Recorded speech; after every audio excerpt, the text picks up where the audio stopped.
최근 부산항에서 항만 하역 장비 국산화 작업을 시도하고 있다 하는데야. 항만 하역 장비 국산화 작업이 왜 필요한지, 또 항만 장비 국산화를 하게 되면 어떤 점이 좋아질지 이야기 나눠보겠습니다. 예, 동명대 국제통상물리학과 우종균 교수 전화 연결되어 있습니다. 교수님 나와 계시죠? 안녕하십니까? 안녕하십니까? 네, 안녕하십니까? 예, 최근 부산항에서 시도 중인 항만 하역 장비 국산화 작업, 이게 난항을 겪고 있다고요? 이게 무슨 얘기입니까? 네, 그렇습니다. 해양수산부와 부산항만공사는 부산신항 2-6단계 터미널에 국산 하역 장비를 도입하기 위해서 입찰을 진행하고 있습니다.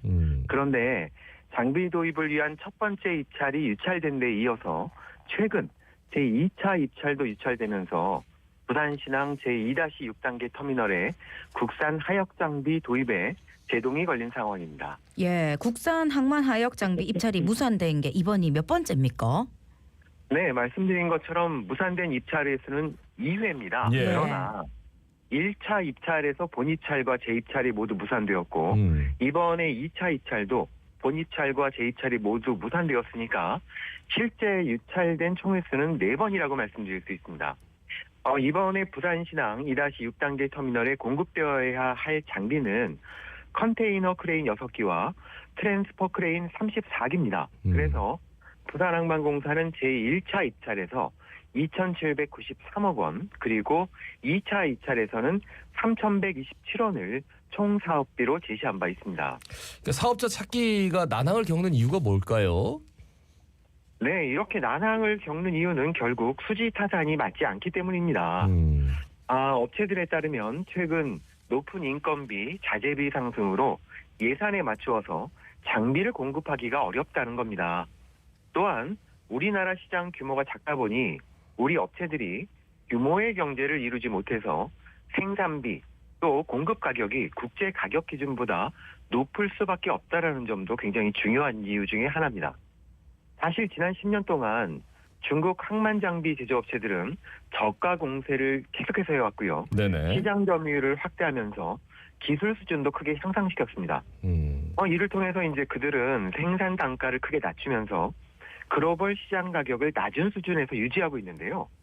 바로 이런 것이 독과점과 같이 시장을 형성하고 다른 국가의 기업이 시장에 참여하지 못하도록 진입 장벽을 만드는 것과 같은 효과를 누리고 있는 겁니다. 예. 그러니까 부산항만공사 입장에서는 장비 도입을 계획할 때 글로벌 시장의 가격을 고려를 반드시 해야 되고요. 네네.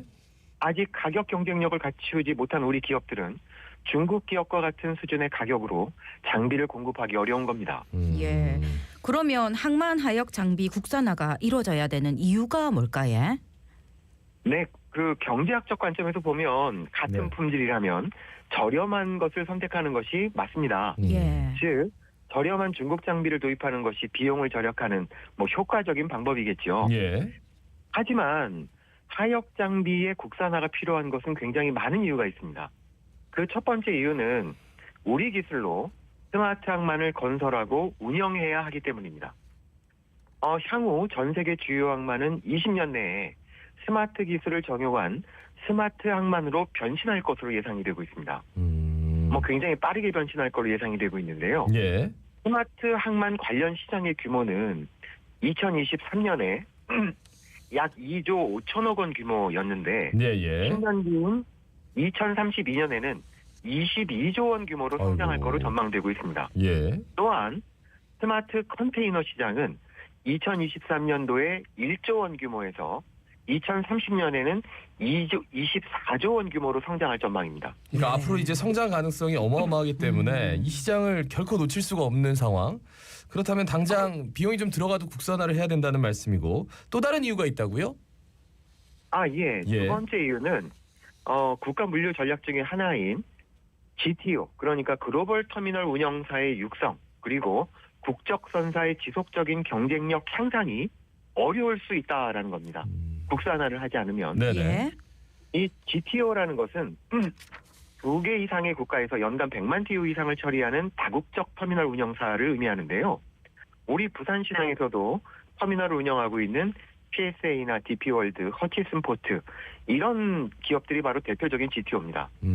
현재 10개 대형 GTO가 전 세계 항만 물동량의 40%를 처리하고 있고 이들은 계속해서 투자를 확대하기 때문에 이런 비중은 점점 늘어날 가능성이 높습니다. 예. 더군다나 최근에는 주요 대형 선사, 즉 머스크라인이나 MSC, CMA CGM 그리고 일본 선사 컨소시엄인 원 이런 데들이 유럽, 북미 등 주요 경제권과 동남아, 남미, 아프리카 등 개도국 항만에 투자를 계속해서 확대하면서 글로벌 네트워크를 구축하고 있습니다.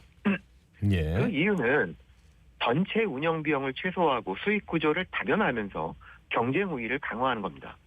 그런데 우리나라는 대형 국적 선사의 공백이 길어지면서 체계적이고 전략적인 해외 투자와 글로벌 네트워크의 구축이 지연돼 왔습니다. 즉 글로벌 선사들은 운영 비용을 최소화하고 수익을 확대해야 되는데 우리 H&M은 이러한 전략을 추진하지 못하면서 경쟁 선사에 비해서 비용 경쟁력을 강화하지 못해온 것입니다. 그러나 아직 늦진 않았습니다. 말씀드린 것처럼 네네. 이제부터 해외 항만 건설, 스마트 항만 개발에 대한 수요가 크게 증가하고 있고 우리에게도 굉장히 많은 기회가 있기 때문입니다. 예, 말씀하신 것처럼 항만 하역 장비 국산화가 우리나라 해운 산업과 항만 산업 성장에 큰 기반이 될 수 있겠네요. 네, 그렇습니다. 반도체가 산업의 쌀이라고 하지 않습니까? 예. 자동화 항만 장비는 항만과 물류 산업의 바로 반도체와 같은 기본 장비입니다. 스마트 항만은 선박, 화물, 장비 등에서 발생되는 정보를 사물 인터넷, 센서, 플랫폼, 인공지능 이런 기술을 통해서 운영 시스템을 최적화하고 다양한 비즈니스와 서비스를 제공하는 이런 첨단 항만이기 때문에 항만 장비 기술의 확보는 바로 스마트 항만 개발과 그리고 비즈니스화의 필수적인 요인입니다.